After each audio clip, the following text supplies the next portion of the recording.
Jiang Jin is currently facing a crowd in the market. His eyes scanned everywhere, happy to see numerous beautiful ladies, although most of them paled in comparison to Ah Ri. But he can't stop feeling that something's out of place. Where are the men? An extremely beautiful woman walked up to him. She's not difficult to notice because she's dressed differently from anyone else. She dressed sophisticatedly as an aura of affluence floated around her. She's beautiful in a modest way and not in the vulgar way. She's tall, even taller than Jiang Jin himself, and she had intelligent black eyes that seemed to be polished from life's experience. She also had tiny sexy lips and a small pointed nose. Although she's a little plump, any man would die for that sexy curvy waist. Jiang Jin felt very moved by the pleasant sight in front of him. After all, he's still a man. But he still managed to suppress his excitement. Saying Jiang Jin wouldn't move his eyes soon, she offered to introduce her to him. This is Jiang Jingmin, our clan elder. She's the most beautiful woman you've ever seen. Thank you for the flatter, Ah Ri. She moved her gaze back to Jiang Jin, and with an aura of arrogance, she asked, "Who's he?" Jiang Jin, Miss Jingmin. Jiang Jin bowed a little, and somewhat cultured. How did you meet him? Jingmin directed a question at Ah Ri as she continued staring at Jiang Jin. Curiosity and inquisitiveness reflected in her eyes as she continued examining him like a new mutated species of an animal introduced to a zoo. Jiang Jin didn't like this feeling in particular, as the young woman's gaze seemed to see the crux of who he was. "I think I found him wounded on the forest floor and tended to his wound for 2 days," Ah Ri replied. "How is that even possible? With a single pill we possess, it should have been possible for him to heal in a day," Jingmin said as she communicated to Ah Ri using key telepathy. "What kind of being is he? Is neither human or fox, something like an hybrid?" Their discussion was interrupted by a few young ladies joining them. They looked so beautiful and tempting. One of them looked rather seductive and also dressed in a vulgar manner, revealing most of her brown skin, her sexy long legs and thighs, the shape of her nipples, which appeared on the skin-tight blouse she wore, made Jiang Jin's stomach flutter with butterflies as he thought of tearing down her clothes right away and having his way with her right there and then. The young lady seemed to notice Jiang Jin's heated gaze and smiled seductively. Jiang Jin's face reddened further at that heart-melting smell. This kind of woman are a kind of natural aphrodisiac that can make a man give in to his lusts. She walked towards him and introduced herself first. "I'm Liu Fei. What's yours?" Jiang Jin's mind, which was at that time still occupied with a bit of chest, which stood at the right angles, partially curved. He gulped heavily at the thought of the boobs before him being succulent. The ginger-haired lady smiled as she noticed Jiang Jin staring at her boobs intently, and she said, "I'll show them to you if you ask. I think it's a bad idea to bring him out at this time," Jingmin said as he watched Jiang Jin carried away at the sight of the young lady in front of him. Jiang Jin came back to his senses as he felt embarrassed that he forgot himself. "I'm sorry," he apologized to the ladies in front of him. Ah Ri shook her head. "It seems Jingmin is right this time. Everyone on this continent has not seen a man since 40 years, and the desperate ones became lesbians as they used that as an outlet for their desires. At this rate, it's only a matter of time before Jiang Jin became harassed sexually." "Jiang Jin, we are having a surfing spot. Will you come?" A beautiful lady named Meng Jing asked in a alluring voice. Jiang Jin was surprised. "You people do wind slide surf here?" "Yes, we do. But this one is called snow slide surf," Liu Fei said in a sing-song voice. "Let's go. It's gonna be fun," Liu Fei said restlessly, like a kid as he pulled Jiang Jin along. Jiang Jin couldn't help but stare at that perfect chest before he followed her, and they ran away, leaving the others to catch him. Pah! Ah Ri slapped her forehead in frustration. We are suffering together, Jiang Jin. Please, before we return to the contents of the video, don't forget to like and subscribe and click on the bell icon below to receive my new updates as soon as I upload them. Thank you. We are here, Luffy said, stretching her back lazily. They had arrived at a massive ice field that ran for miles and miles around. There were seats that looked like the Roman amphitheater, which appeared to be sculpted out of ice, and by this time people were sitting on them in large numbers. Jiang Jin had never seen a lot of people watch a surf competition before. He also can't stop wondering how many years that house world had existed. Wow! Jiang Jin said as his gaze fell on the 200 young women standing on surfing boards of different types and varying sizes. Some were spherical, some looked like shade, some are like a canoe, while some are the size of a skating board. Some contestants stood alone on their boards while there are two on others.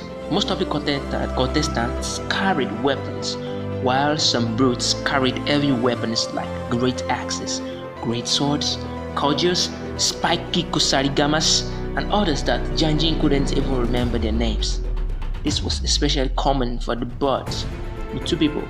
One would carry a shield and focus on defense, while some had frightening weapons while they focused on offense. Jiang Jin was absorbed with examining them when he heard a soft, sexy voice. "Come on, Jiang Jin, you are riding with me," Ah Ri said with a smile as she offered a white, beautiful hand. She was standing on a beautiful aqua blue fancy surfboard. They put on their snow tracksuits needed for the snow, for the sport, which further hid Jiang Jin's appearance as a man. "Why are those guys allowed to use weapons?" Jiang Jin asked. "That would make the competition more fun and serious, I think," Ah Ri said dismissively. They were standing at the 148th position. Jiang Jin looked around as he saw two hulking women who looked brute and had sinister looks on their faces. They wielded large, heavy double axes, maces, and cudgels. It's easy to see they are street bullies. "Don't tell me they are allowed to use that?" Jiang Jin asked as he looked at some people behind them from the corner of his eyes. One of the women had a large spiked mace with a long chain at its end, while the other had a machete that looked like those used by the ancient berserkers. What made them look creepy is because they were grinning sinisterly at him with a frown on their foreheads. Ah Ri noticed it too, as she said grimly, "Yes, I guess. Oops, I guess it won't be easy after all."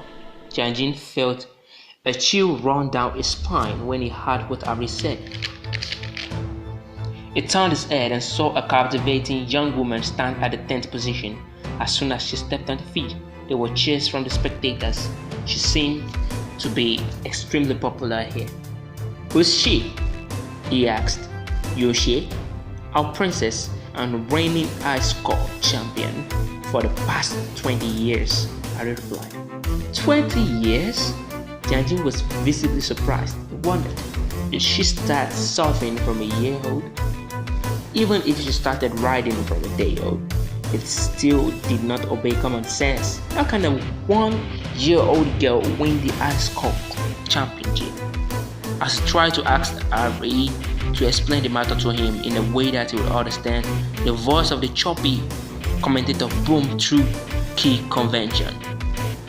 "We are back here! Ha ha ha!" The chubby commentator laughed as she spread her fat hands from the special place they had prepared for her. "Our ice sculpt championship competition that holds every 5 years is back again. We'll get a chance to experience the rise of new people in the ranks. Some people will climb through the ranks while some people will fall and become the stepping stones for the rising stars. But the real question is, can the undefeated reign of Ice Queen Yoshi end this year, or will she always be the champion?" The chubby competitor continued. We will do this as we have always done in the past, with what means necessary. If you fall in the first 100, there's a Baron ranked reward for you. If you fall in the first 50s, there's a Viscount ranked reward for you. If you fall in the first 10, there's a Count ranked reward for you. And if you win the third position, there's the General ranked reward. While the second position will win the Regent ranked gift, while the first position, the chubby competitor trailed off in her words. The crowd was tranced at these words, and involuntarily licked their lips and gulped down the saliva heavily. Although they knew it's of no use, coming out first is easier said than done. That is because there are a lot of hidden talented monsters in the crowd, and there are various crouching tigers and hidden dragons participating.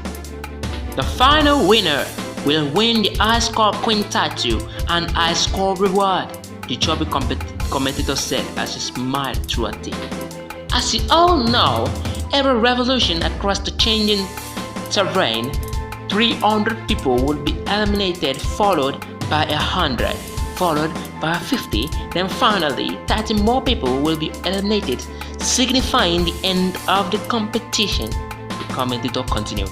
After making sure she has finished saying the necessary rules, she then added, "We also use this occasion to welcome and appreciate the founder and the creator of this competition."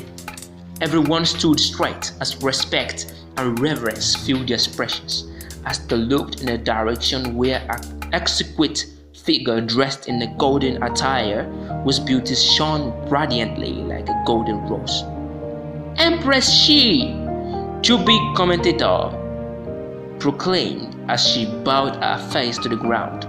All people were contestants all kowtowed and said in a frowning voice, "Oh, gracious Empress!" Then they rose again. "Now, let's begin!" The chubby commentator's voice once again boomed across the entire ice field. With a furious head start, hundreds of surfing rats took off at immense speed. Energies clashed at one another as devastating sounds and explosions occurred at rapid succession.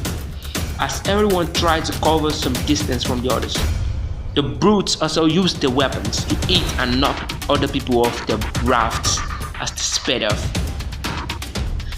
Jiang Jin created an ice energy shield around them using his key reserve, while Ah Ri used a psychokinetic control over ice energies and a key reserve to propel the raft forward. With the energy shield, Ah Ri and Jiang Jin were able to fend off most of the attacks coming their way.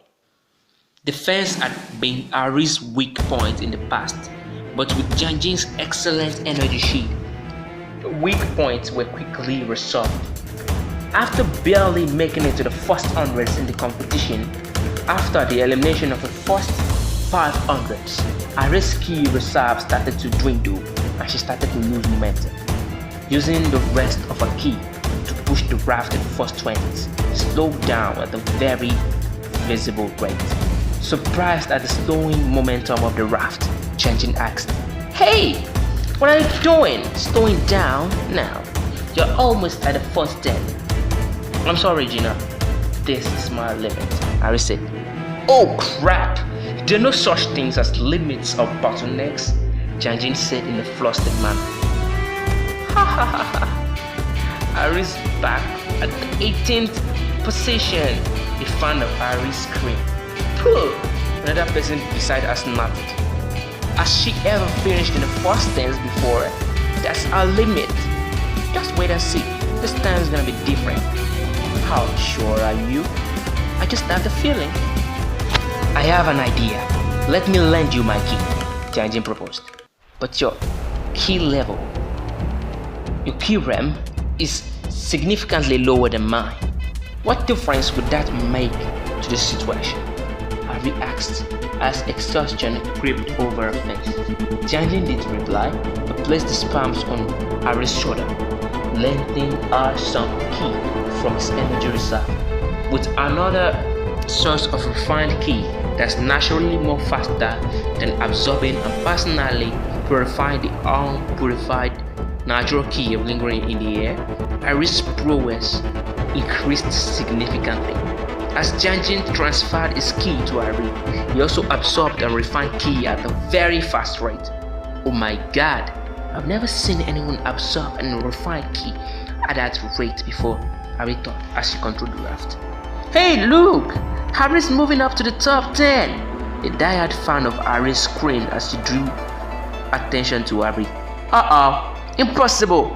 How is that speed achievable? Everyone gasped. It must be a unique property of a Treyaverse that stores spiritual energies. You mean Harry had evolved a fox speed? No! That's not possible. She's still too weak for that. Harry didn't stop at all as she moved faster than the eye could follow. The terrifying hurricane following her covered people behind her and displaced them, making her keep her position steady. 9, 8, 7. Everyone called after Harry as she sped up even further. Harry, my ki reserve is almost exhausted, Jiang Jin said, somewhat disappointed. Oh no, not this time, Harry said, frowning. 6th, 5th. The crowd continued chanting excitedly. It was a rare sight to see someone ascend such ranks in a rapid succession.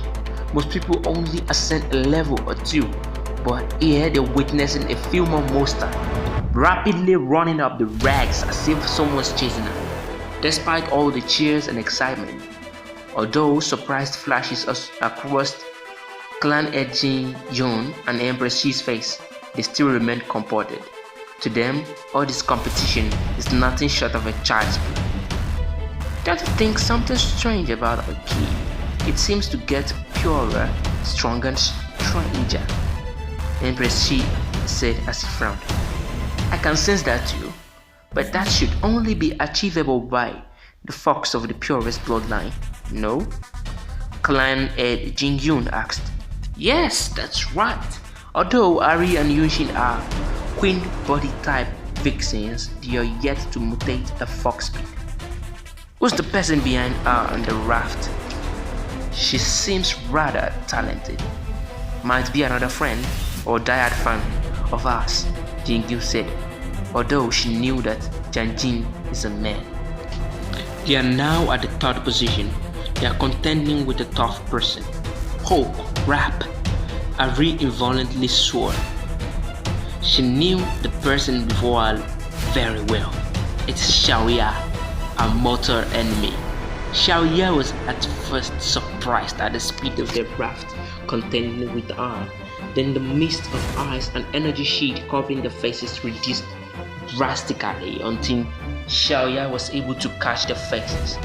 Her face lit up as she noticed the large amount of yang energy coming out of Jiang Jin's body. Yang energy, so dense. A woman should not possess this much of yang energy unless she mused. She then lifted her gaze to the next person on the raft. Shit! How can it be Ari?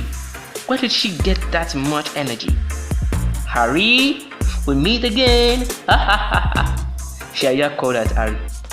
Harry replied with haughtiness. Shut up! You're so full of nonsense. Xiaoya suckled her tongue. It seems you've forgotten about my strength. Ong long boom! Energy busted out of Jiang Jin's body as his aura boosted to another old realm, transcending Dominion realm primary stage. Xiaoya grew impressed with the person accompanying Harry. Even if the other fellow is also a lady, she would take her for herself. Harry, you're going to give her to me and abandon this race. Consider this me being merciful, Xiaoya said as she controlled furious wind energies at Ari, disturbing their convenience. Xiaoya laughed sinisterly as she used the greatest technique yet. 7 spiral windstorm. 7 small tornadoes with sharp-tipped edges combined at the spot to make a small and concentrated assault, which assaulted Jiang Jin and Ah Ri. Although Jiang Jin created an energy shield, it wasn't sufficient enough to protect them from the evil hurricane, and they were knocked off course. Please join us next week as we know what will happen to Jiang Jin and Ah Ri, who are participating in the High Score Championship. Thank you.